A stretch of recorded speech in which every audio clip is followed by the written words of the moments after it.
Amém. Vamos abrir as nossas Bíblias. Salmo 6, versículos 2 a 10.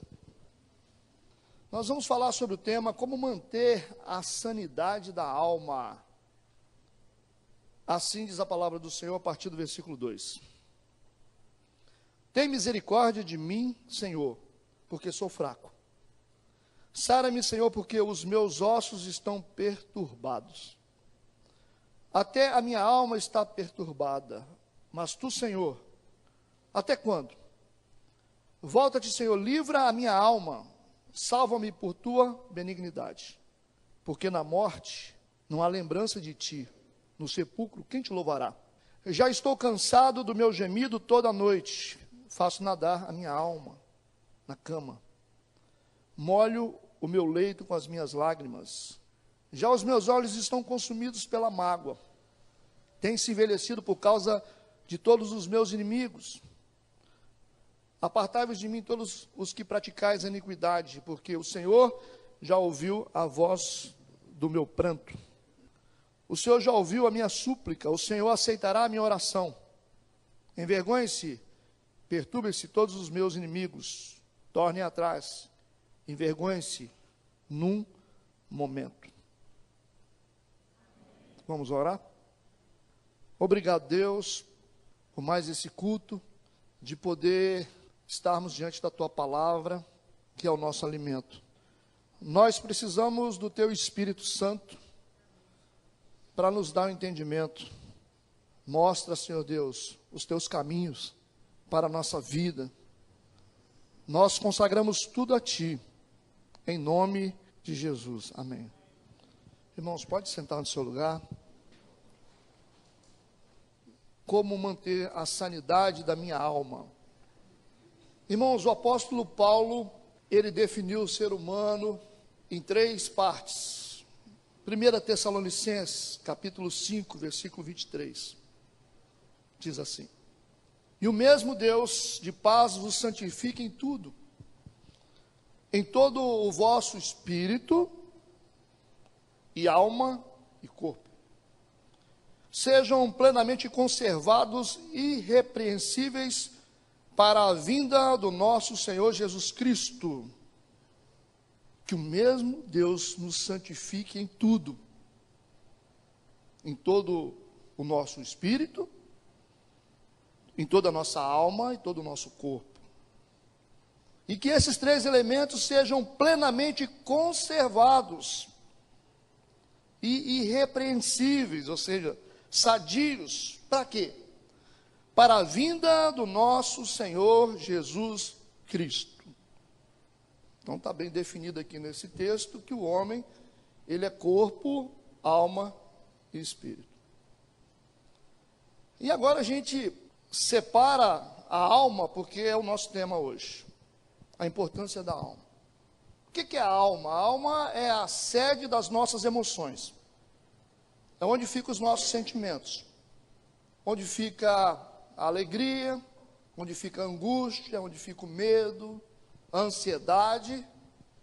Todos esses sentimentos, sejam bons ou ruins, eles estão localizados na alma. Então, quando você está depressivo, quando você está triste, está angustiado, você está alegre, está feliz, é porque você está com a alma afetada. Porque nós temos um corpo e nós temos uma alma. E é a alma que é responsável por todos os nossos sentimentos. Por isso que Paulo, ele fez questão aqui de explicar para a igreja como se constitui o ser humano. Muitas vezes a gente só se preocupa com o corpo. Você vai na academia, né, você vai no médico para poder ver como é que você está, fisicamente. Mas às vezes a gente não se preocupa muito com a nossa alma. E às vezes a gente também não se preocupa com o espírito. Às vezes nós buscamos de Deus só cura para o nosso corpo, resultados para o nosso corpo. A gente esquece da alma, que é um lugar extremamente importante.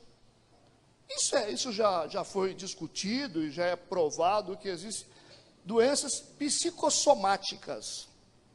Ou seja, doenças que nascem na alma e que se manifestam no corpo.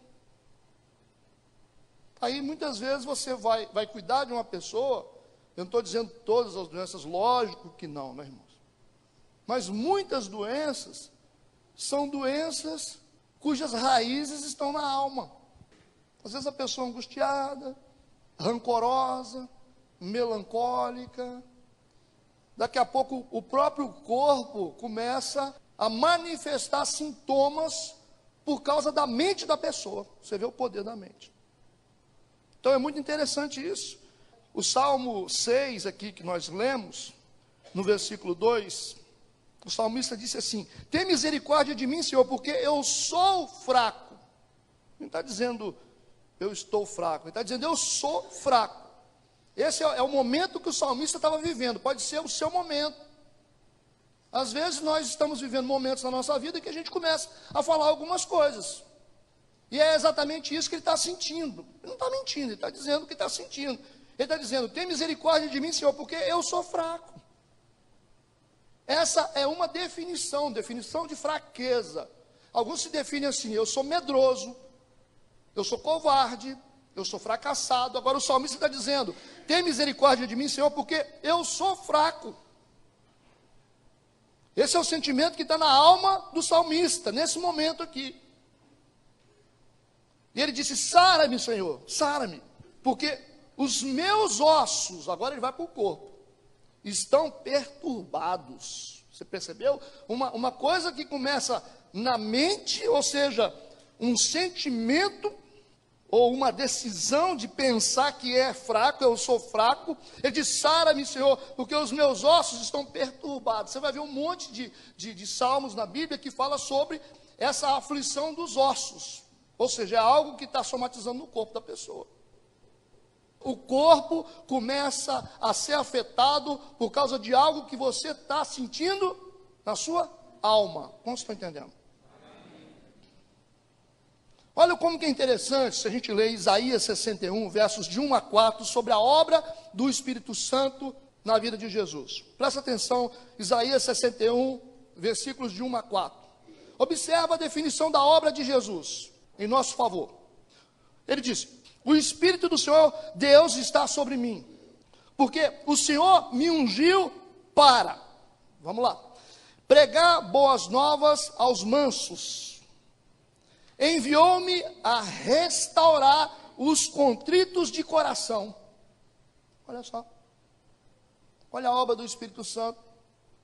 Além da obra de pregar as boas novas, além da obra de curar as enfermidades físicas, a obra também de restaurar as emoções, de restaurar a alma. Você entendeu?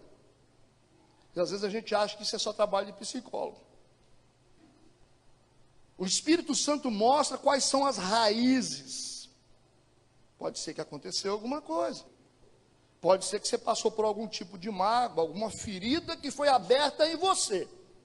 Mas pode ser também que você tem uma doença, também de fundo biológico, alguma coisa. Sim, mas existem muitas emoções afetadas por causa de coisas que acontecem. E muitos de nós passamos por isso, porque alguma coisa aconteceu num tempo da nossa vida, e isso que aconteceu deixou uma marca profunda na gente.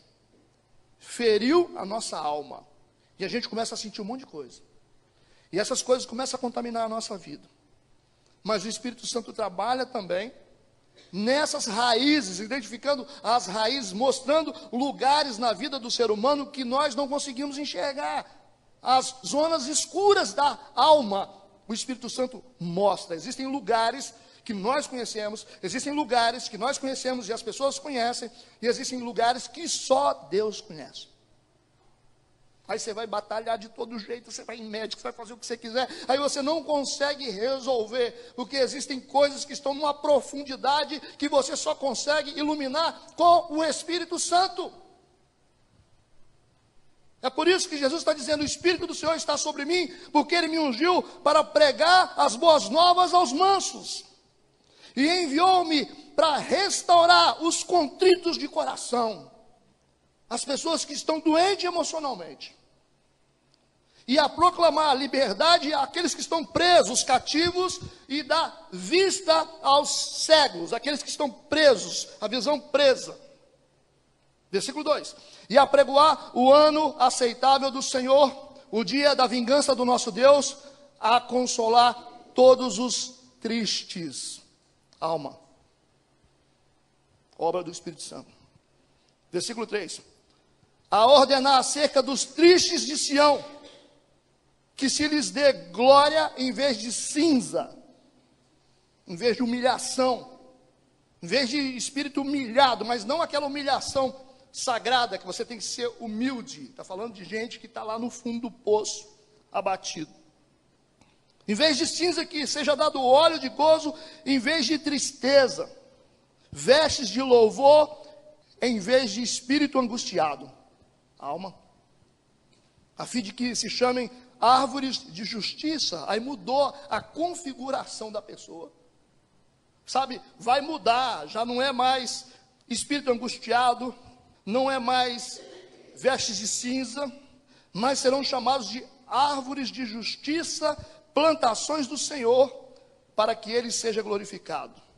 Então nós vemos aqui do versículo 1 até o versículo 4, no meio dessa obra do Espírito Santo, o Espírito Santo direcionado para a restauração também da alma humana.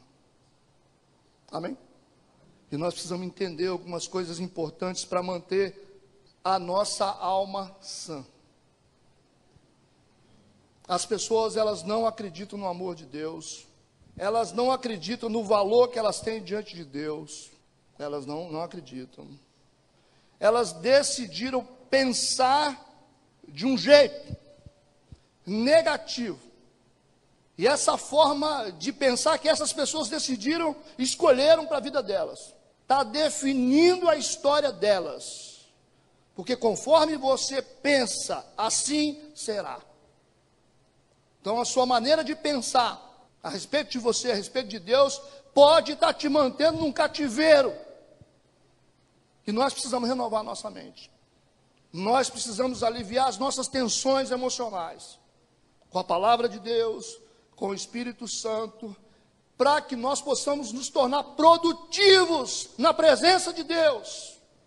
O que nós temos visto é gente ineficiente, cativeiro emocional. A pessoa fica improdutiva. É um cativeiro, irmão. São raízes entrelaçadas na vida da pessoa. E não adianta você fazer nada pela pessoa, não adianta você falar nada para a pessoa está cativa. E quando você está cativo, você vai ser sujeito a explorações demoníacas. Primeiro conselho para que você possa manter a sua sanidade emocional, manter a sanidade da sua alma. Eu quero ler Hebreus capítulo 12, versículo 15 primeiro, que diz assim: tendo cuidado de que ninguém se prive da graça de Deus, e de que nenhuma raiz de amargura brotem e vos perturbe, e por ela muitos se contaminem.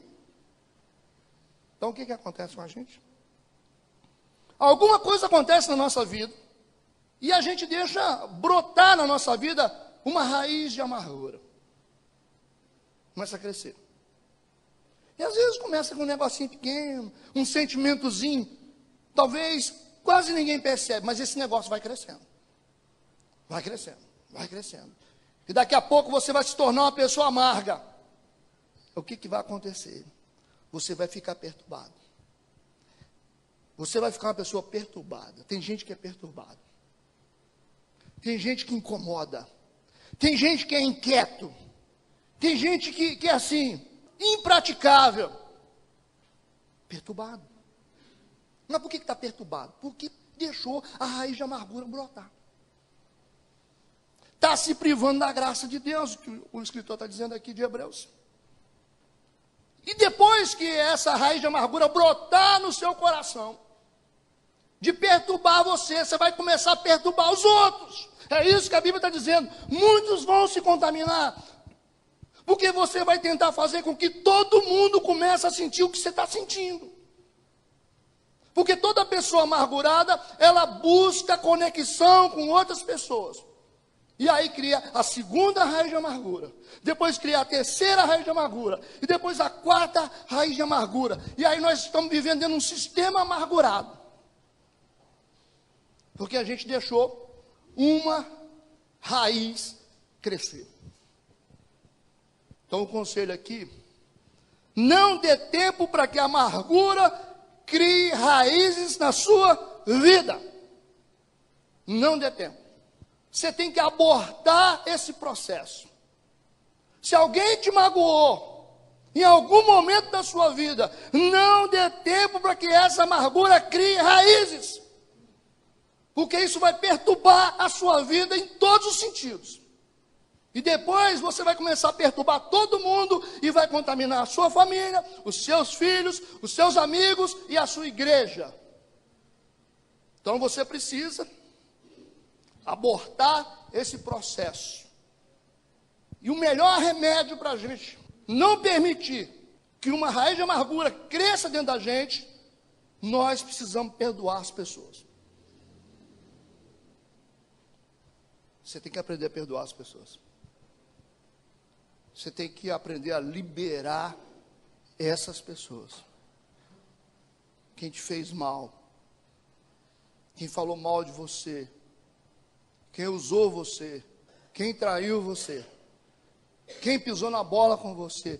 Você precisa perdoar as pessoas. Você precisa perdoar as pessoas. Não sei qual foi o mal que você sofreu. Eu não sei. Mas o que eu sei é que se você quer salvar a sua alma, você tem que perdoar as pessoas, porque essa falta de perdão está prendendo você num cativeiro. Irmãos, falta de perdão é prisão. Aí você fala assim, prisão de quem não foi perdoado? Prisão de quem não perdoa. Quem não libera perdão é um prisioneiro. Você não cresce ministerialmente. Você não cresce em nenhum nível da sua vida. Você está se privando da graça de Deus, do favor de Deus. Se tem uma maneira de você se privar do favor e da graça de Deus, é você deixar crescer no seu coração algum tipo de raiz de amargura. Provérbios 18, versículo 19, diz assim: o irmão ofendido é mais difícil de conquistar do que uma cidade forte. E as contendas são como os ferrolhos de um palácio. É mais fácil derrubar um muro de pedra do que você mudar o coração de alguém que recebeu e aceitou a ofensa. É muito mais difícil. Isso significa que as amarguras são estruturas que são construídas dentro de nós e muitas vezes se tornam inabaláveis. E muitos de nós temos uma vida construída e edificada sobre essas estruturas de ódio, de rancor, de raiva, de uma ofensa que você guardou. Aí você constrói um ministério em cima disso. Aí você vai querer descontar nos outros, nas suas ovelhas, aquilo que você sofreu um dia e que você não perdoou. Tem muita gente que vem para cá para pregar a alma, mas não pregar a palavra de Deus, para desabafar. Tem muita gente que está crescendo financeiramente, está crescendo em vários setores da vida, mas por quê? Não é porque está crescendo, porque está legal, porque está feliz. Não, é porque tem ódio. Eu quero ter, que eu vou mostrar para eles. Eu vou crescer, eu vou ter dinheiro, que eu vou esfregar na cara deles. Você vai ver, eles vão ver. Eu vou provar para aquele marido que eu consigo as coisas. Eu vou provar que eu sou melhor que ele. Irmãos, nós estamos construindo, edificando a nossa vida em cima dessas estruturas. Estruturas de falta de perdão. É isso que Provérbios 18, Salomão disse: o irmão ofendido é mais difícil de conquistar do que uma cidade forte. E as contendas são como os ferrolhos de um palácio. Quando a gente não tem uma alma saudável, qualquer coisa nos ofende. Qualquer coisa nos ofende. Você vira aquele famoso telhadinho de vidro, qualquer coisa, você fica contando as horas. Se falar, ele vai ver. Se eles fizerem isso comigo, se nessa igreja acontecer a mesma coisa, olha, se o pastor pregar aquilo, irmãos, quando nós temos uma alma doente, qualquer coisa vai nos ofender. Qualquer coisa é motivo para nos tirar do sério. Sabe por quê? É porque a gente tem uma personalidade forte, não. É porque nós temos uma alma adoecida. Alma adoecida. Não, porque eu falo o que eu penso, sabe? Eu sou assim, né? Eu não levo desaforo para casa. Não, você tem uma alma adoecida. A sua alma é doente.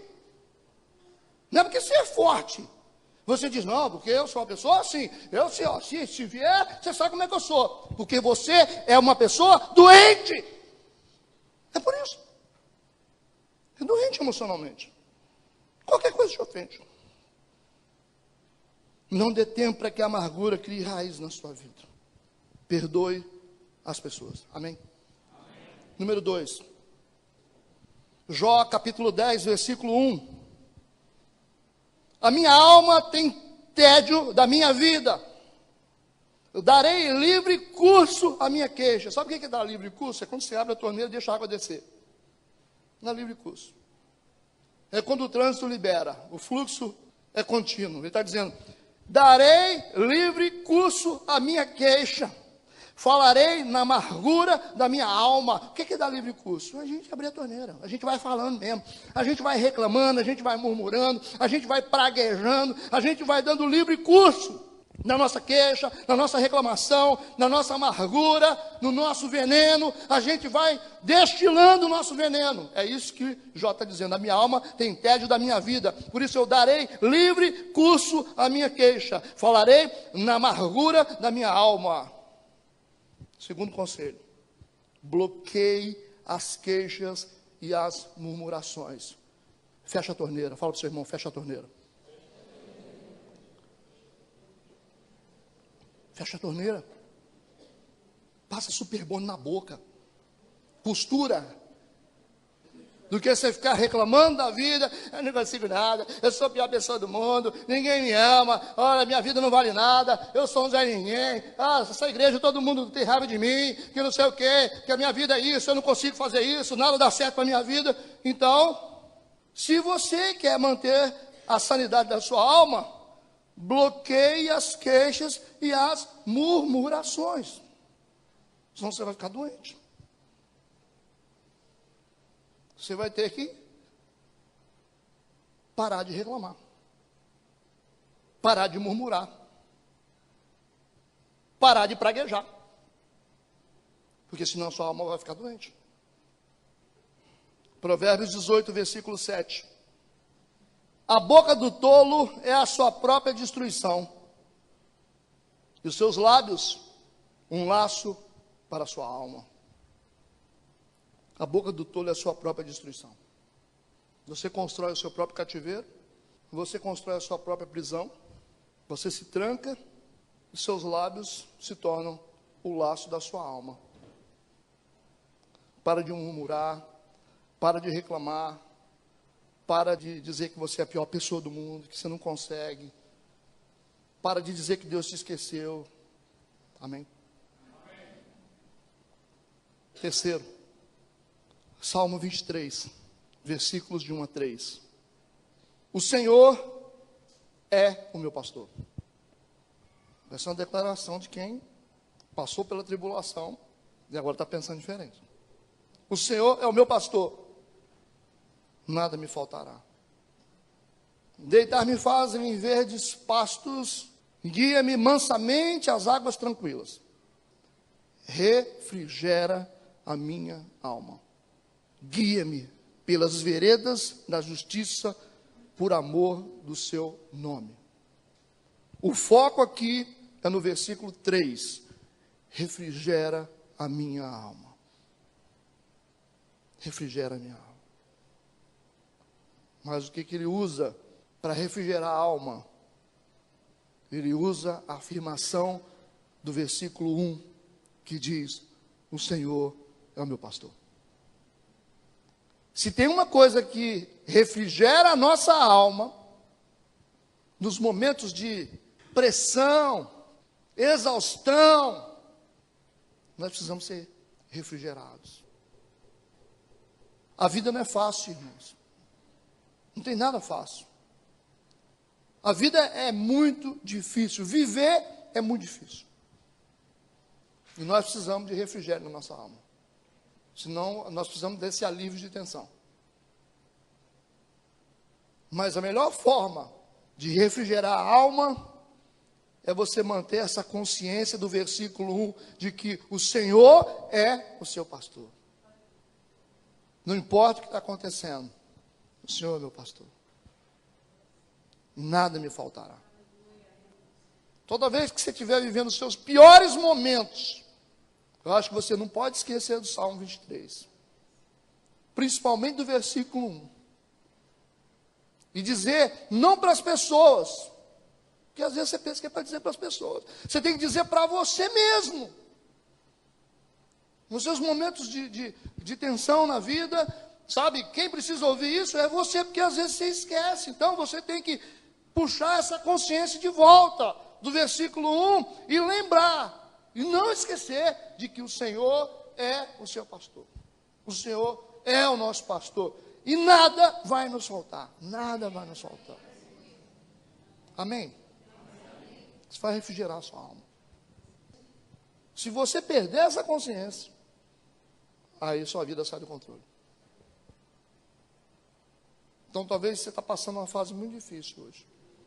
Que tal você tirar um tempo a sós com você mesmo, e você conversar com a sua alma, e dizer para a sua alma: o Senhor é o meu pastor.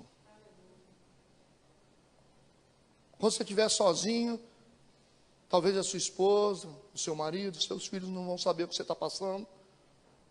Naquele lugar secreto onde só você sabe chorar, talvez seria interessante você ter esse bate-papo interior com você mesmo e dizer para você mesmo: o Senhor é o meu pastor. Nada me faltará. Esse é o tipo de afirmação que nos sustenta. É o tipo de afirmação que mantém a gente de pé, que mantém a sanidade da nossa alma. Essa confiança e essa certeza de poder dizer que o Senhor é o nosso pastor. Como que é remédio isso num momento difícil? Amém. Salmo 30, versos 2 e 3, como manter a sanidade da minha alma. Senhor meu Deus, clamei a ti e tu me saraste. Clamei a ti. Eu clamei ao Senhor. Eu clamei ao Senhor, o Senhor me sarou. Senhor, fizeste subir a minha alma da sepultura. Aquele momento de depressão, de angústia, no fundo do poço. Eu clamei ao Senhor e o Senhor me sarou. Como é que o Senhor me sarou? O Senhor fez a minha alma subir da sepultura. Conservaste minha vida para que eu não descesse ao abismo. A alma. Isso é cura para a depressão, irmãos. Clamei a ti. Eu clamei a ti. Você quer manter a sua alma sarada? Tem uma vida de oração. Ó, irmãos, que terapia boa isso. Você nunca ficou assim com o coração atribulado, ansioso, que você está procurando um cantinho para colocar o joelho no chão? Você nunca passou por isso? Às vezes você está trabalhando assim, aquele estresse, você está na loja trabalhando, aí daqui a pouco você dá um ninja, foge, vai para o banheiro e fala: Senhor, me ajuda. Você nunca fez isso? Você nunca esteve dirigindo, aí você está assim atribulado, aí você para o seu carro, baixa a cabeça e fala: Senhor, tem misericórdia da minha alma. Quando você está sozinho, às vezes, quando você fecha a porta do seu quarto e você chega diante de Deus, você clama ao Senhor, e esse clamor essa oração, ela serve como remédio para a sua alma. Você nunca fez isso? A oração é remédio. Porque quando você começa a orar, essa conexão estabelecida com Deus faz fluir do céu para o seu coração um rio de vida. A oração. Nós precisamos orar, irmãos. Nós precisamos colocar os nossos joelhos diante de Deus, na nossa casa, em todos os lugares que nós pudermos, temos que orar e falar com o Senhor. Porque isso vai aliviar a nossa alma, isso vai ser remédio para a nossa vida. Nós temos que orar, colocar os nossos joelhos diante de Deus todos os dias. Você não pode parar de orar. Você tem que orar na igreja, você tem que orar em casa, você tem que orar no trabalho, você tem que ter o seu lugar secreto, onde você se encontra todos os dias com o Senhor. E se você não tem um lugar onde você se encontra todos os dias com o Senhor, você é uma pessoa que não tem futuro. Porque todos os homens de Deus, eles tinham um lugar onde eles se encontravam todos os dias com o Senhor. Olha para José, olha para Daniel, olha para os homens de Deus, eles se encontravam todos os dias com o Senhor. E nós temos que nos encontrar todos os dias com o Senhor. Num lugar onde não cabe ninguém da nossa família. Um lugar onde só Deus entende as nossas angústias, as nossas aflições, os nossos medos, as nossas inquietações, as nossas tentações. Existe um lugar onde só você e Deus podem entrar. E não adianta você falar com a sua esposa que você vai achar que ela vai entender. Ela não vai te entender. Ela não vai te entender. Dependendo do que você vai falar, ela não vai te entender. Não, porque eu gosto de ter assim. Não vai. Não tenta. Ela não tem estrutura emocional para aguentar algumas coisas que talvez você vai querer falar. Existem pensamentos, existem sombras nas nossas mentes, que nos afligem todos os dias, que só Deus é capaz de entender. Sabe, às vezes você não tem coragem de falar nem para o pastor. Existem sombras que ficam rodando ao nosso redor, o tempo todo. E você vai dizer, Senhor, misericórdia. Eu estou na sua presença. Senhor, o que está acontecendo? Só você e Deus entendem o que está acontecendo. Então você precisa desse lugar secreto, porque é nesse lugar onde você vai afugentar esses demônios e essas sombras que te atormentam. Porque todos nós temos essas sombras. Portanto, tenha uma vida de oração. Tenha uma vida de oração. Tenha uma vida de oração. Quinto, como manter a sanidade da minha alma? Lamentações, capítulo 3, versículos 20 a 26. Se tem um cara que precisava de refrigério da alma, era o Jeremias. Se tem um profeta que sofreu, nem a família compreendia ele. E o maior nível de aflição de uma pessoa é quando nem a família entende. Esse é o pior nível de aflição. Quando você não pode contar com ninguém. Aí você vai, acabou. Quando você tem a sua esposa do seu lado, quando você tem seu filho do seu lado, você tem seu marido do seu lado, nós estamos juntos, se der para você, dá para nós também. Aí é tranquilo. Deserto mesmo é lugar onde a gente não consegue levar a nossa família. Quando ninguém compreende a gente. O Jeremias passava por isso o tempo todo. No capítulo 3, no versículo 20 a 26, ele derrama a alma dele diante de Deus. Minha alma está aflita, estou sofrendo, o Senhor fez isso comigo. Aí no versículo 20 ele tem um ponto de iluminação. Minha alma certamente disto se lembra e se abate dentro de mim. Disto me recordarei na minha mente e por isso esperarei. Ele falou, se tem uma coisa que eu quero pensar e eu vou decidir pensar isso. Quando você está doente emocionalmente, você tem que decidir pensar positivamente. Você tem que decidir. Porque se você não decidir pensar positivamente, você morre. Você se acaba. Você perde tudo que você tem.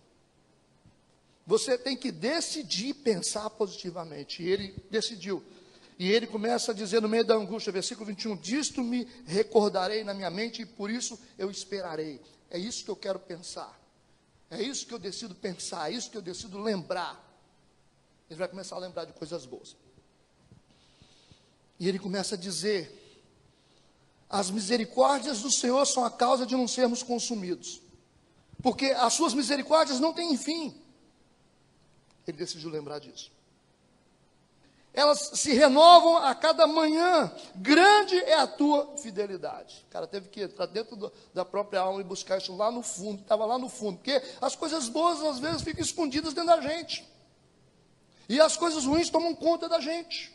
E vão dando norte para a nossa vida. E aí a gente tem que fazer esse exercício para puxar essas riquezas de Deus que estão dentro da gente ainda. E é exatamente isso que Jeremias está fazendo aqui. Porque ele está dizendo, as misericórdias do Senhor são a causa de não sermos consumidos, porque as suas misericórdias não têm fim. Ele disse, eu decido lembrar disso. Nisso eu quero pensar. Nisso, isso eu quero lembrar. Amém? Elas se renovam a cada manhã. Grande é a tua fidelidade. A minha porção é o Senhor, diz a minha alma, portanto esperarei nele. Versículo 25. Bom é o Senhor para os que esperam por ele, para a alma que o busca. Bom é ter esperança e aguardar em silêncio a salvação do Senhor. Isso salvou a alma de Jeremias. Esse pensamento. É exatamente isso que eu quero pensar. No versículo 22, ele diz, as misericórdias do Senhor são a causa de não sermos consumidos. Ele disse, eu tenho consciência do meu pecado. Eu só não acabei, não morri porque Deus tem misericórdia. Ele disse, as misericórdias do Senhor não têm fim. Porque algumas coisas acontecem que parece que Deus tem que acabar com a misericórdia dele. Mas elas não têm fim. Independente do que eu estou vivendo, independente do que eu estou fazendo. A experiência de Jeremias é que a misericórdia de Deus não tem fim, ela é contínua. E ele disse no versículo 23, elas se renovam a cada manhã. Grande é a tua fidelidade. O que Jeremias está dizendo? Eu posso recomeçar em qualquer momento.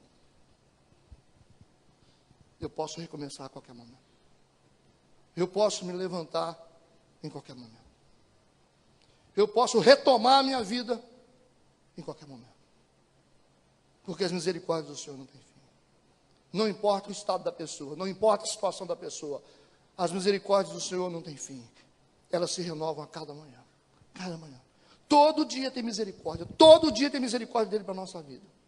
E a gente está debaixo dessa nuvem de misericórdia hoje. Para que a gente possa mudar a nossa vida. Para que a gente possa mudar a nossa maneira de pensar. Isso salvou a vida dele. E a segunda coisa que salvou a vida dele, está no versículo 24, ele disse, a minha porção é o Senhor. Esse é um relato do cara que estava se sentindo sozinho, irmãos. O cara que estava se sentindo abandonado, sabe? Estava martirizado. Ninguém estava compreendendo ele. Está dizendo o seguinte, a minha porção é o Senhor, diz a minha alma. Portanto, esperarei nele. Sabe o que ele está dizendo? O meu bocado é o Senhor. Ou seja, a única coisa que eu realmente tenho é Deus. A gente chega em algumas conclusões na vida. Primeiro, que a misericórdia do Senhor não tem fim, ela se renova a cada manhã. Ele sentiu isso. Porque se tinha alguém que estava do lado dele constantemente, esse era o Senhor. Então ele falou, ela se renova a cada manhã. As pessoas não têm misericórdia. Quando tem, acaba logo. As pessoas não perdoam. As pessoas, sabe, não tem misericórdia da gente. Mas Deus, as misericórdias dele não têm fim. Ele colocou um paralelo entre Deus e os homens. Ele está dizendo, as misericórdias do Senhor não têm fim. As dos homens têm fim. E a de Deus se renova a cada manhã, porque eu encontro refúgio, eu encontro perdão, eu encontro recomeço no Senhor, mas nas pessoas não. E ele chega à conclusão, agora no versículo 24, dizendo, a minha porção, a única coisa que eu realmente tenho é Deus. A única coisa que você realmente tem é Deus. Você está achando que você tem ela? Quem garante? Você está achando que você tem ele? Quem garante? Você está achando que você tem seus filhos? Não existe nada que é legitimamente nosso, irmãos. Nada é legitimamente nosso. É por isso que as coisas, dependendo do momento da vida, elas se vão. Se vão.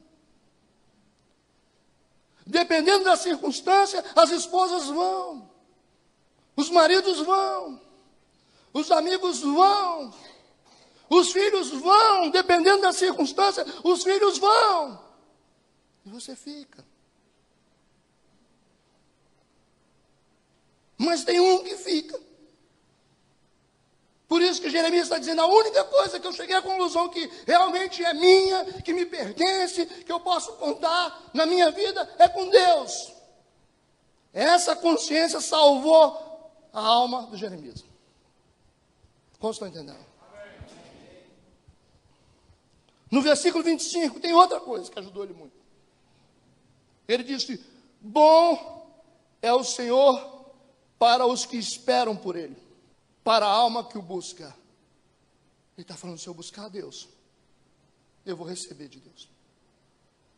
Com certeza eu vou receber de Deus. Se eu buscar o Senhor, se eu estiver na presença de Deus, se eu esperar pelo Senhor, realmente o Senhor é bom para aqueles que o buscam. Ele teve a certeza disso. É só buscar a Deus, ele falou. É só estar com Deus e Deus será bom comigo. É só estar na presença dEle e eu terei todo o favor de Deus. Ele está dizendo isso aqui. E salvou a vida dele. Deus é bom para os que esperam por Ele e para a alma que o busca. Não vai ter tempo que eu não buscar a Deus, que Deus vai estar sempre comigo. Enquanto eu estiver com Ele, Ele vai estar comigo. Deus estará sempre na minha vida. Versículo 26. Eu termino. Bom é ter esperança e aguardar em silêncio a salvação do Senhor. Manter a esperança e aguardar em silêncio é a melhor estratégia, porque o Senhor certamente vem. Certamente Ele vem. Aguardar em silêncio a salvação do Senhor. Deus sempre vem. Ele sempre vem. Não importa o que está acontecendo. Se eu espero Ele, Ele vai vir. Vai chegar um tempo que Ele vai chegar e vai acabar com essa bagunça na minha vida. Vai chegar um tempo que Ele vai pegar e vai dar cabo dos meus inimigos. Vai chegar um tempo que essa dor vai embora. Ele vem. Ele tinha certeza que vinha. Deus tem compromisso com aqueles que o buscam. Manter a esperança e aguardar em silêncio é a melhor estratégia, porque o Senhor certamente vem. Alimente a sua mente com a realidade do caráter de Deus em relação a você. Alimente a sua mente. Deus me ama. Você tem que pensar assim, Deus me ama, não importa o que aconteça, Deus me ama. Esse é o caráter de Deus em relação a você, em relação a mim. Deus me ama. Isso vai manter a saúde da sua alma.